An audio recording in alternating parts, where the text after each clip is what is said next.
Sintonía de Radio Clara, Lliure Directe, espacio de entrevistas y vamos con el espacio que dedicamos cada semana a hablar de cine con nuestro compañero Juan Ángel Saiz, compañero de Clartelera, de bandas sonoras y de Cinema Filmovert, que tenemos ya aquí a la otra parte. Buen día, buenos días, señor Juan. Muy buenas. Muy buenas. Vamos a hablar de cine. No sé si tendremos tanta suerte como la semana pasada con la película de Itziar Bollaín, que por cierto se escuché en Clartelera y cada vez tengo más ganas de verla.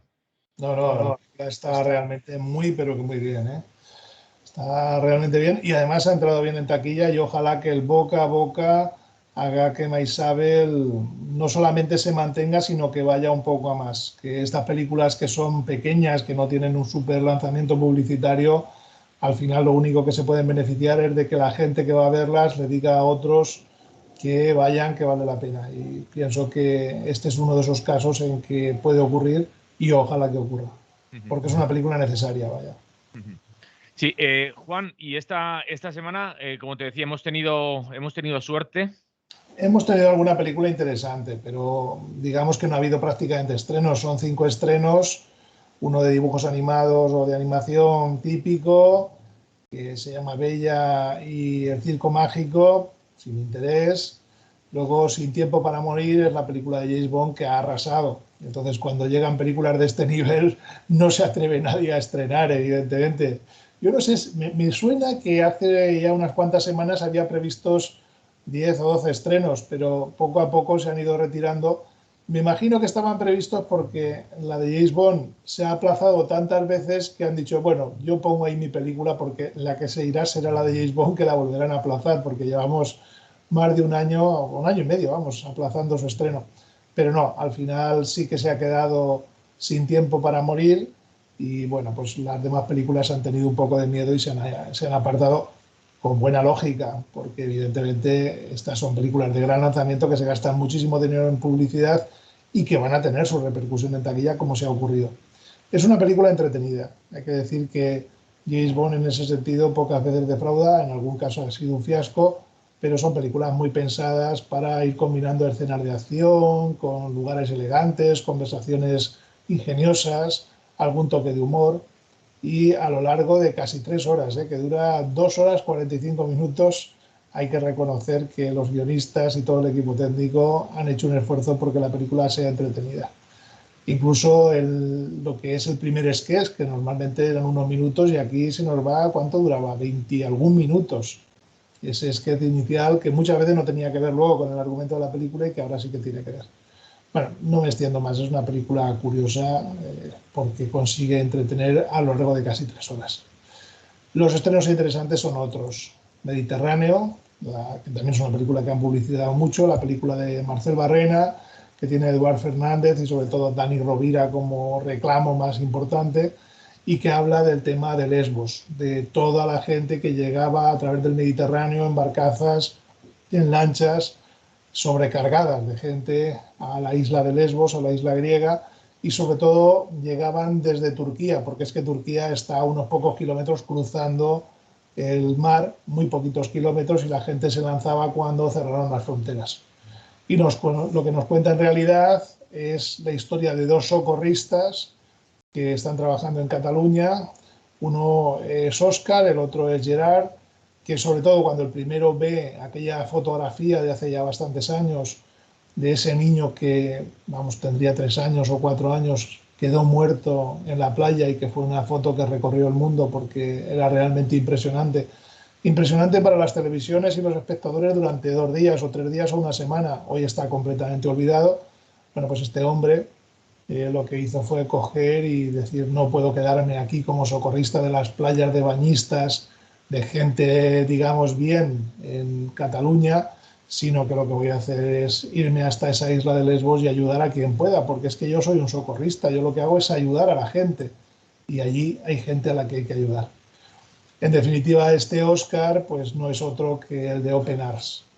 Y la historia que cuenta Mediterráneo es la historia real, entre comillas, vamos a matizarlo luego un poco más, de cómo finalmente aparece Open Arms. No llegamos a ver la aparición del barco, sino simplemente ese momento decisivo en el que deciden trasladarse a Lesbos un fin de semana para ver qué está ocurriendo, y ese fin de semana se convertirá en meses de trabajo allí que fueron progresando, que fueron aumentando de tamaño, que fueron llevando a que más gente se sumase, incluidos los propios griegos, que estaban como un poco ajenos a todo lo que ocurría y lo que hacían era recoger cadáveres básicamente, y finalmente eso desembocó en la creación de la ONG, en el barco Open Arms y todo lo que ya conocemos con posterioridad.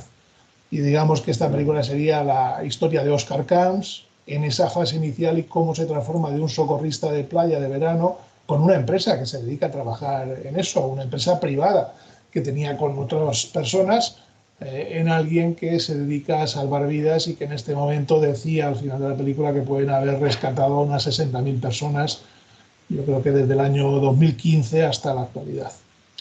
La película es muy bien intencionada, hay que decirlo con claridad, consigue tocar esa fibra sensible porque es que es muy duro lo que plantea la película, es realmente muy duro, y es que lo lamentable es que muchos años después, porque esto empieza en 2015, la historia de Oscar Camps sobre el tema del Mediterráneo y los rescates empieza en 2015, pero es que en la actualidad no se ha resuelto.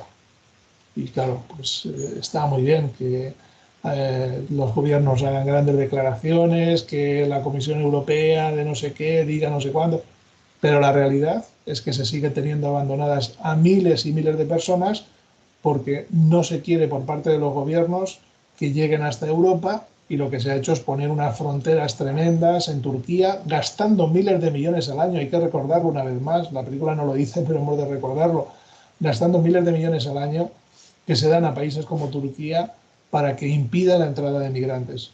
Pero esa gente que está huyendo de la guerra, del hambre, de las persecuciones, de la muerte, no se va a parar, porque entre morir en su país con las bombas que están cayendo en Siria, por decir algo, o morir en el Mediterráneo, pues por lo menos han hecho un intento de llegar hasta Europa y de construir una vida mejor.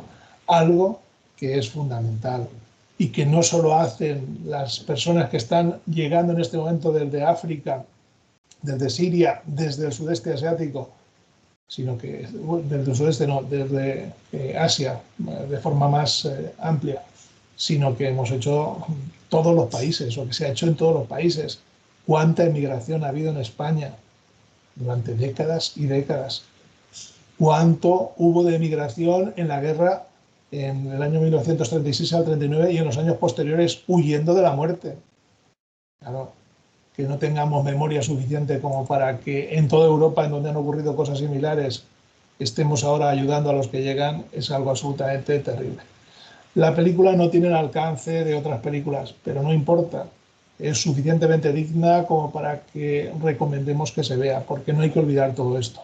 Ahora que estamos con el volcán en La Palma, ahora que estamos con otras cosas, la pandemia y demás, se ha olvidado que los emigrantes siguen intentando llegar hasta las costas europeas. Y de vez en cuando se dice, ha llegado una barca a tal sitio, vale, pero los que se quedan en el camino, ¿cuántos siguen muriendo todos los días? Esto es absolutamente impresentable para una Unión Europea que es solo unión económica, pero no unión en la parte humana, en la parte de ayuda a los demás. Repito, el título es Mediterráneo, que es una película que también han publicitado mucho. Que la gente vaya con unas expectativas un poco menores de lo que, digamos, a lo mejor a priori se podría pensar, porque la película está hecha con una cierta rutina, con un oficio, pero le falta un puntito. Y sobre todo luego lo que hace es ir a parar a terrenos un poco convencionales, aportando cosas que no tienen nada que ver con la realidad. Lo explica la propia película al final en los letreros. Este trozo pues es que es la suma de cosas que ocurrieron a unos inmigrantes u otros, pero no era necesario, si es que la historia ya tiene suficiente entidad, suficiente potencia, no hay que dramatizarla más, con lo que vemos es suficiente. La otra película importante de esta semana era Benedetta, o es Benedetta, es la nueva película de Paul Verhoeven, que seguramente la gente recordará bien por su etapa americana, con películas como Instinto Básico, Robocop, Desafío Total. Es un director holandés que de inicio trabajó en su país e hizo películas muy llamativas, que la gente a lo mejor también recordará, Delicias turcas, Delicias holandesas, por ejemplo, son dos películas muy conocidas, o incluso Los Señores del Acero, que se llegó a rodar en parte en nuestro país y que está a medio camino entre Europa y Estados Unidos. En Benedetta lo que tenemos es una película ya de vuelta a Europa y en este caso con producción francesa. Y bueno, pues es una película curiosa porque nos habla del siglo XVI, no, del siglo XVII, 1600 y pico, 1615 o así, en el que las monjas pues estaban en sus conventos y bueno, pues tenían poco que hacer excepto rezar y un pequeño conjunto de tareas diarias. ¿Y qué es lo que nos presenta la película? Pues la historia de una mujer, de una monja, que es de eh, nacimiento de una casa, de una familia con mucho dinero, pero que deciden meter la monja porque desde que era niña, bueno, pues tiene visiones y es alguien que decidió dedicar su vida a la religión. Y tiene esas visiones, cree en los milagros y cree en una serie de cosas, pero luego la realidad se irá imponiendo y el día a día en el convento pues es otra cosa. Es una historia curiosa. El tratamiento que hace Paul Verhoeven es el que hace casi siempre en sus películas. Es un tipo muy socarrón. La gente puede pensar en Robocop o en Desafío Total como películas comerciales y demás, pero si se acuerda la gente de Robocop, por decir algo, pues era una película en la que se ironizaba sobre las máquinas que nos iban a defender y que luego cuando se equivocaban causaban masacres totales. Entonces tenía ese punto irónico que ha explotado siempre en sus películas. Si la gente se acuerda, por ejemplo, de Starship Troopers, también había, bueno, pues una ironía tremenda con una especie de anuncios insertados para alístate, para matar a los malos del espacio sideral y tal, que no dejaba de ser una referencia, pues alístate para ir a Irak, ¿no? En ese sentido, en Benedetta volvemos a encontrar ese punto de humor, aunque la película no tiene ese alcance que tienen otras películas suyas. Es una película un poco diferente, muy sobria en la puesta en escena, muy directa en lo que está contando, muy curiosa, vaya, en definitiva, pero un poco más árida de lo que son otras películas de Paul Verhoeven. Con todo, película interesante porque al final lo que habla es del papel de la mujer, de la sexualidad en los conventos. ¿Había sexo en los conventos? Pues lo mismo sí, ¿no? Lo mismo lo había, pero eso se ha olvidado siempre. Y también del trato a la mujer en el siglo XVII. Si dos mujeres eran lesbianas y tenían relaciones sexuales, pues bueno, podían acabar en la hoguera. Desde ese punto de vista, pues también por parte de Paul Verhoeven, yo creo que utiliza esta historia para recordarnos que los derechos de las mujeres han mejorado mucho, pero en fin, queda todavía mucho camino por recorrer. Repito el título, Benedetta. Y la última película que vamos a comentar con una línea solamente es Medjugorje, la película, un documental hecho en España sobre unas apariciones de la Virgen que están en una zona, en el sitio este, en Medjugorje, y que, bueno, llevan allí una cantidad de peregrinos enormes y hay una serie de historias relacionadas con eso. Son unas apariciones que vieron bastantes personas, gente joven, niños y gente ya, digamos, con una edad de 19, 20 años. Y es una película hecha para creyentes. Es una película básicamente en la que lo que nos están dando es declaraciones de curas, de los propios implicados, porque viven todavía. Esto ocurrió en el año 1900, ya no me acuerdo, 90 y algo, me parece que fue, en Bosnia. Y los propios implicados están vivos y salen ahí diciendo lo que les ha pasado a cada uno de ellos, cómo veían a la Virgen, lo que les decía. Bueno, yo tengo que decir que como no creo en esto, pues me pilla bastante lejos y no dudo que ellos verían lo que quisieran ver y que hay mucha gente que está dispuesta a creer en todo tipo de cosas. Yo, ya digo, esto lo mantengo con una cierta distancia, no tengo esa visión del mundo ni esa visión de la religión. Quien la tenga, pues mejor para él, si eso le da paz y tranquilidad, mejor. Entonces, recomendaciones de esta semana, Benedetta y Mediterráneo, las dos con un cierto reparo, no son recomendaciones incondicionales, pero son dos películas que vale la pena ver y para entretenerse, entretenimiento puro y duro, sin tiempo para morir. Es una película de acción bien hecha y que resulta entretenida. Esto es lo que tenemos esta semana. Y por supuesto, Maisabel, sin ninguna duda, la gente que no la haya visto, que vaya ya a verla porque es una gran película y no odiarás, que es una película que también es muy pequeñita, pero que también es interesante y creo que la gente vale la pena que la vea. Juan, nos envían una pregunta. Dice Manolo, pregúntale a Juan sobre Mediterráneo. Dice si es cierto que sigue la línea de Adu de priorizar la figura del Salvador Blanco tan frecuente en las películas españolas sobre solidaridad, tal y como he leído por ahí, sin por el contrario equilibrarlo, nos dicen, con la presencia de las vidas de los racializados y exiliados. Es la pregunta que nos Sí, mandan. claro, esto es la historia de Oscar Camps. Entonces se centra en él y en su ayudante, en Gerard, que son los que van allí. Luego también aparece la hija de Oscar Cans, que trabajaba también como socorrista en Badalona, me parece que era. Y Badalona, no me hagáis caso, no me acuerdo qué ciudad era. Y desde ese punto de vista es la historia de ellos, no es la historia de la inmigración ni de nada de eso. Sí que es cierto que aparecen algunos personajes adicionales y particularmente una mujer que es médico, que huye de la guerra y que va a estar presente también en el relato, un poco recogiendo esa idea, y aparecen pues todos los campamentos de Lesbos. Todo esto también aparece, lógicamente, pero está fundamentalmente dedicada a Oscar Camps, sin ninguna duda.